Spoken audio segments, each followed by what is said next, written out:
Pink is almost impossible not to associate with girlhood.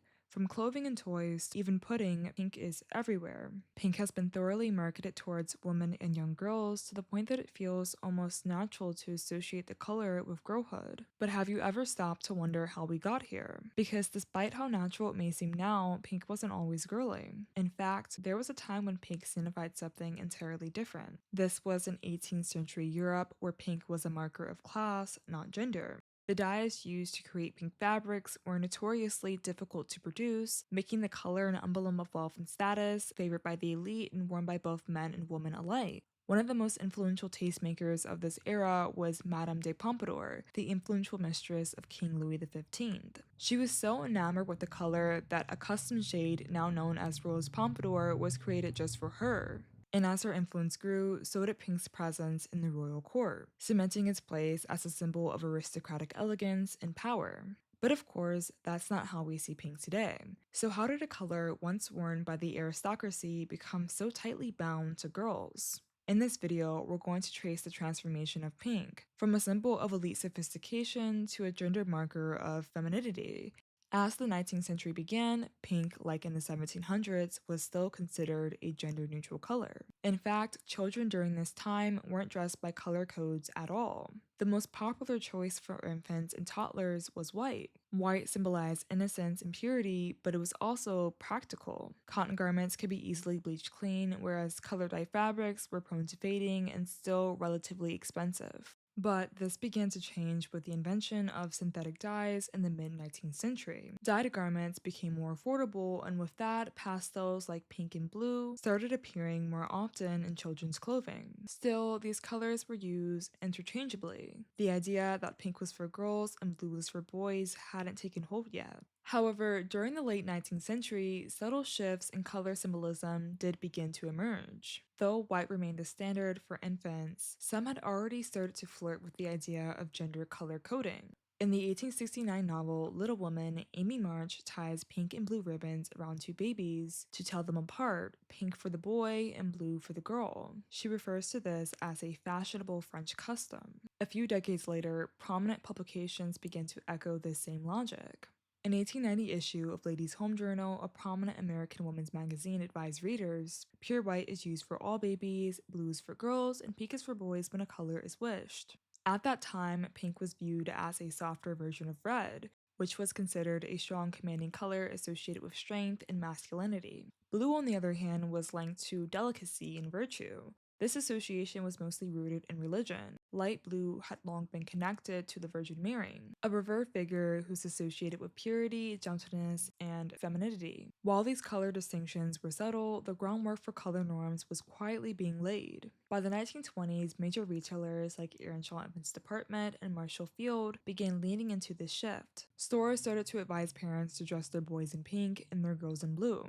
But even with gendered colors becoming a popular discussion amongst the public, there was still no widespread agreement. As late as 1927, Time magazine noted, there seems then to be no great unanimity of the US opinion of pink versus blue. In other words, the battle of the baby colors had begun, but the outcome was far from settled. It wasn't until the mid 20th century that pink began its transformation into a distinctly feminine color. During World War II, women were called into the workforce to fill jobs left vacant by men fighting overseas. But when the war ended in 1945, they were expected to return to their roles as homemakers, even though many had found independence and purpose in working. In response to this cultural tension, pink emerged as a marketing tool. Advertisers and brands used it to redomesticate women, selling pink as soft, nurturing, and perfectly suited for the ideal housewife. Key figures such as First Lady Mamie Eisenhower popularized the color pink and also linked it to domestic life. Eisenhower loved pink so much that her kitchen was painted entirely pink. The White House during the Eisenhower administration was so saturated with the color that it became known as the Pink Palace. Eisenhower liked pink not because of its feminine implications, but simply because she liked the way it complemented her skin tone and blue eyes. But still, her preference for the color pink influenced many women at the time. Her 1953 inauguration gown, a pale pink rhinestone-studded dress, stood in stark contrast to the overalls and factory uniforms women had worn during wartime.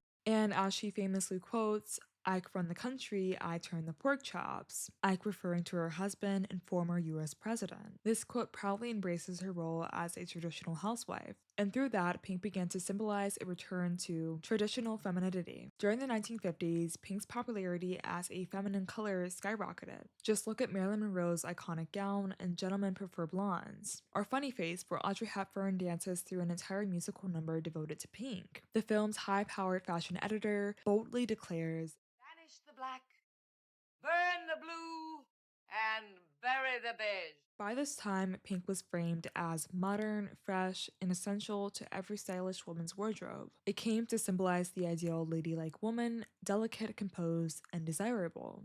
You can even see this in ads for Keme soap.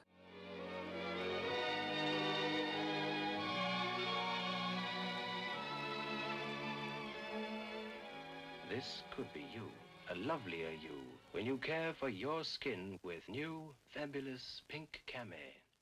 In 1959, Barbie made her debut.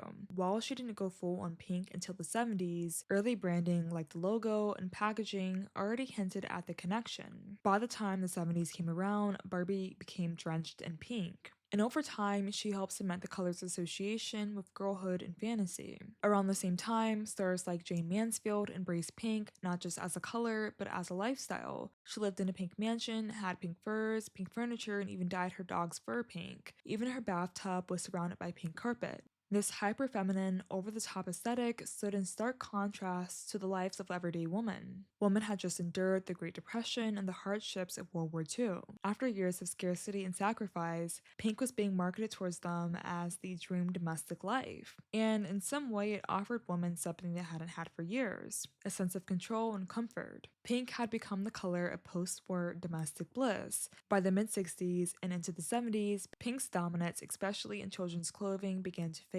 As the women's liberation movement gained momentum, parents and activists began to question the gendered expectations imposed on young girls. Many worried that dressing girls in overtly girly clothing could limit their ambition, reinforce traditional roles, and shape how others viewed their potential. And it's not hard to understand why. Toys marketed to girls during this era were overwhelmingly pink and often revolved around domestic life. Think toy kitchens, baby dolls, ironing boards, and beauty kits. In response, a rise in gender neutral clothing began to take hold. Practical styles and earthy tones like browns, orange, and forest greens became increasingly common, especially in more progressive households. While women began to distance themselves from pink, fashion and music in the 70s and 80s embraced it with a renewed energy. Artists like David Bowie, Prince, and Elton John blurred lines with their flamboyant style, turning pink into a symbol of bold expression rather than soft femininity. By the 1980s, parental testing became more widespread, and it reignited the pink and blue craze in a big way. With the baby's gender revealed months before birth, parents started shopping earlier than ever. And what they bought was increasingly dictated by gender. Pink nurseries, pink toys, pink clothes for girls, while boys had blue everything. What had started as a marketing tactic had by now solidified into a social norm. Pink and blue became more than colors, they were declarations of identity, visual signals of how a child was expected to act and feel. As the new century began, so did new expressions of pink in pop culture. In 2001's Legally Blonde, Elle Woods turns pink into a power statement. At first glance, her love for fashion and beauty and all things girly invites dismissal. Her pink wardrobe becomes a shorthand for superficiality, a visual cue meant to make her seem unserious. But the film cleverly subverts that expectation. Elle doesn't shed her style to earn respect. Instead, she redefines what competence can look like. Elle shows that girliness and intelligence aren't mutually exclusive. Just 3 years after Legally Blonde, Mean Girls offered another iconic pink moment when the Plastics famously On declared Wednesdays, we wear pink. it was less a fashion choice and more a social contract. But unlike Elle Woods, who used pink as a symbol of empowerment, the Plastics used it more like a costume to hide their mean side under the illusion of sweetness and softness. Fast forward to 2023, and we arrive at the modern pink renaissance. When Barbie hit theaters, it felt like the world was dipped in pink. moviegoers showed up in head-to-toe Barbie core, celebrating a color that had long been dismissed as domestic, unserious, or even superficial. Unlike the soft pinks of the 1950s housewife era, the pink in Barbie is meant to be bold, vibrant, and adventurous. In the film, women go on a quest, challenge power structures, and reshape their world, all in pink. As fashion historian Joe Paletti puts it, the movie is reclaiming pink. Ultimately, pink being girly is a social construct. There's nothing in our DNA that draws girls to pink. It's just a narrative society invented. If history had taken a different turn, Barbie might have lived in a baby blue dream house and driven a turquoise convertible.